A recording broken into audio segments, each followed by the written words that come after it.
bait of the day. A Pose RC1 in what they call a green crawfish. That's my favorite pattern that Pose ever did. This is a link to what today's discussion is. You ready to run and gun? It's time for blast off. Let's go.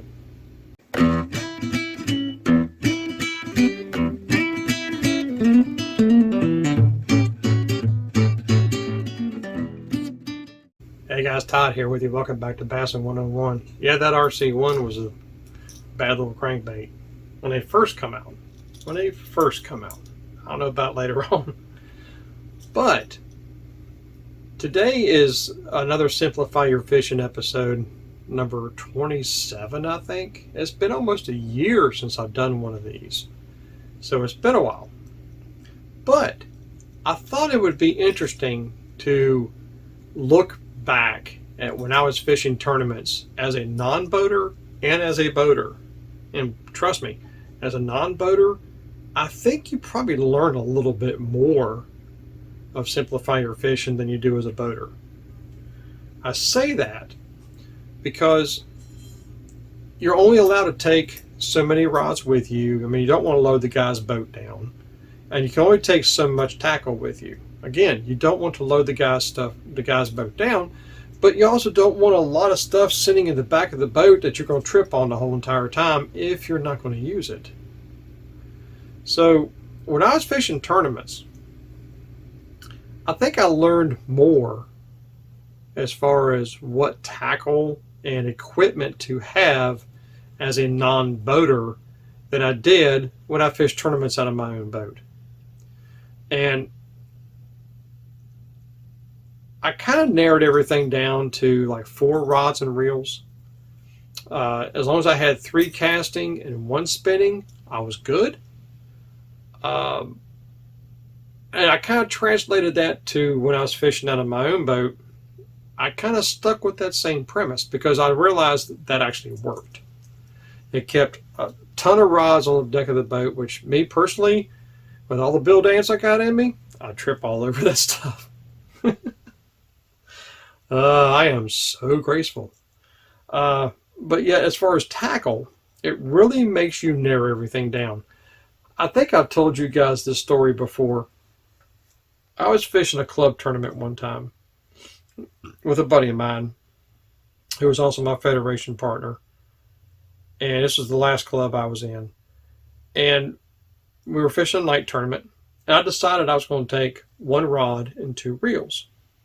And what I took was a 6.5 foot bill dance class, medium heavy. Now, bill dance class, you have to remember, I was fishing these tournaments around 2000. So that rod was just about done as far as being produced. Okay. So it was the tail end of that rod series. I had the Bill Dance Class 6.5 foot medium heavy, and I had 2 Abu Garcia 4600s that were new at that time, which unfortunately they don't make that kind anymore. That's a shame. And I kept 10 pound on one, 14 pound on the other. And what my decision was, I told my buddy, I said, what I'm going to do is I'm going to start at the top, and then as the evening progresses, I'm going to work my way down until I'm on the very bottom. I'm going to give each lure a half hour. No matter where we go, he's going to fish his way, but I'm going to fish my way. And I started the buzzbait. I think I switched to about 15 minutes from the buzzbait. I went to another top water just to give it that top water, that half hour area. And then I went to like a spinnerbait and then a deeper running crankbait until I got to where I was fishing worms and jigs. And we actually finished second in the club tournament that night with me having a majority of the fish. That kind of worked me up a little bit. So what did I learn from that experience? Well, apparently it has stuck with me since I did that. And I was kind of like, wow, okay, so yeah, 10 pound here, 14 pound here. Now, as I went down, naturally, I went to the 10 pound reel, throwing the crankbaits and different things until I got to the very bottom. I went back to the 14 pound that I threw top water on, and I started fishing my worms and jigs. And I'm not saying one rod and reel. That's not what I'm saying.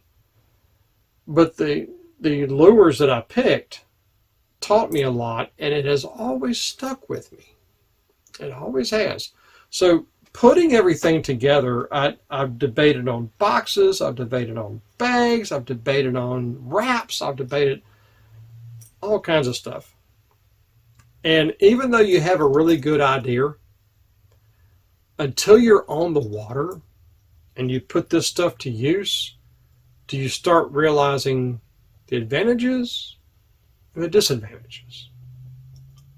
So to me, I would love to have one box that I can just put everything in, call it a day, everything else.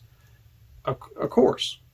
However, even if you had one box that did all that, are the dividers that are available, let's say you pick a 3-tray box. Let's say you pick something like an old Plano like this, which is a 3-tray box. That's from the early 90s. And my problem with the trays is the fact that not all of the trays are shaped for what you want to use on a particular deal. So you're going to eventually end up having smaller boxes to pack your trailer straight or anything like that and put them in the bottom of the box, and now you're digging through things to get to that stuff. It might be okay if you're in the house and you're like, oh, I can just set this right here and this right here. Now I can get to that box. And to you, that seems okay. Get in a boat, see what happens. A lot of you guys fish from the bank. Some of you guys fish from kayaks or canoes. Some of you guys fish from john boats. A lot of you guys fish from big bass boats. But is that an easy way to do things? Everybody has their own version of it, because some people don't mind the inconvenience. Some people like me just want to get the things done and make their time on the water as much as they can, because usually when I go out, it's about 4 or 5 hours and I come back home.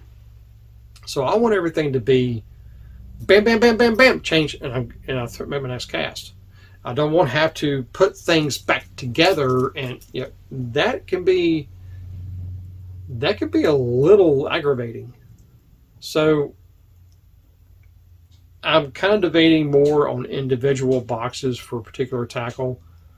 If you guys are familiar with Busby, I'm kind of working on a thing with Busby to put together just a few boxes, just a handful of boxes together that I know will be watertight, airtight, will protect everything, shatterproof.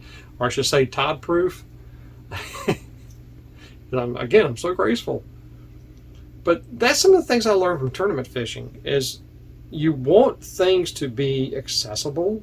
You want it to be to where you can work with it, but you want it to be quick, to the point, and you're back to casting again. You don't want to spend, let's say I want to switch to a spinnerbait. Let's say I'm throwing a worm, I want to go to a spinnerbait. Okay? Same rod.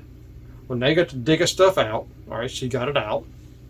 But your worms, to put that back up, now you have to dig through the box to get to the worms, take that worm off, put it back in there. Unless you're like me, you just cut the whole rig off and throw it to the side, like in another container or something like that, until you can get to it. And that's okay. There's nothing wrong with that. You can clean that up later. But now I have to dig it out and get to the one box or whatever, or maybe the one tray, if you're lucky, that has the spinnerbaits in it. If you've got everything packed as tight as you can, now you got to dig through it to find the spinnerbait you want to throw. And before you realize it, 5 minutes have gone by. In that 5 minutes, you could have made 10 or 15 casts. You see what I'm talking about? So in tournament fishing, I learned a lot as far as consuming my time and saving my time. And what parts of the time do I want to consume? What parts do I want to save?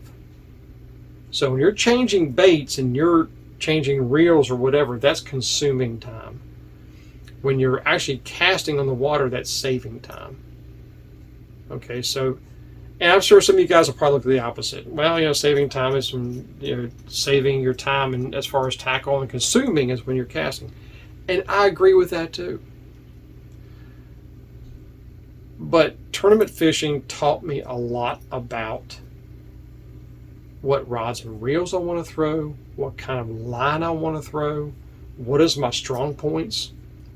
My strong points that I learned back then was 3 casting rods, 1 spinning. Give me a spinning with some 8-pound test. Give me a casting with 10, 12, 14. I'm good to go. You know, a couple of mediums, 1 medium heavy and a casting rod. Sign me up. I'm done. And that's what I learned. Because, and I used to, trust me, when I was fishing tournaments out of my own boat, that's when I was my roommate at the time, the house we used to share together, he used to call me St. Croix boy, because everything I had was St. Croix. He also used to call me Jerky boy, because that's the first time I ever had a sensitive rod like that. I used to jerk at everything I felt. But I mean, I would have them just laying on the deck of the boat. I probably had 20, 25 rods rigged up in my rod locker in my boat. That's okay. But you need to learn to use when, or which ones when it pops up. Me personally, 25 rods, now I look back on it, that was way too much stuff to keep in a boat. I mean, I understand that that's your rod locker, that's what you keep everything in, but if you're fishing the same lake or the same type of lake every time, do you need 25? You know, I'm coming to the point to where I'm seriously considering that most all of my stuff is going to be a spinning rod. And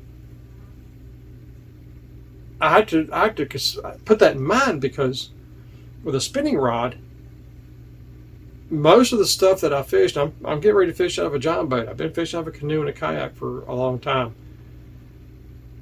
The reservoirs and the rivers that I have chosen to fish that's just easily accessible for me, that I can get there minimal amount of time, spend a few hours, and be able to come back home to do stuff I have to do.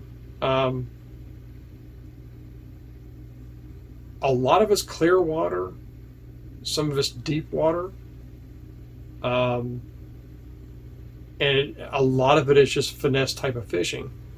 So I'm thinking, okay, I'll probably be better off doing spinning rods, which my heaviest line will be 12-pound test.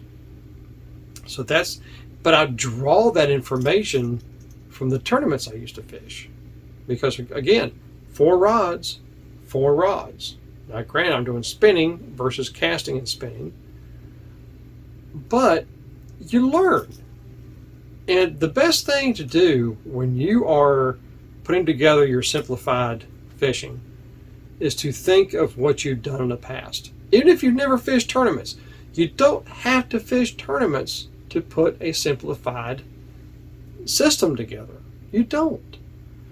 The problem is that you get sucked up in all the new stuff that's out there. If you've got stores or tackle shops in your area, you fall for the next thing. We all do it. And before you realize, like me, you've got one building full of tackle, another building at the house halfway full of tackle, and the bedroom sitting here, sitting at the back of the house, it's full of tackle. Why? You go for the next thing. We're all guilty of it. And eventually you got to start from scratch. That's what simplify your fishing is. But I've taken up enough of your time. I just wanted to reiterate what I learned from tournament fishing. I know a lot of you guys out there are tournament fishermen and have been tournament fishermen in the past, because I talk to you guys a lot. And I enjoy and respect what you learned.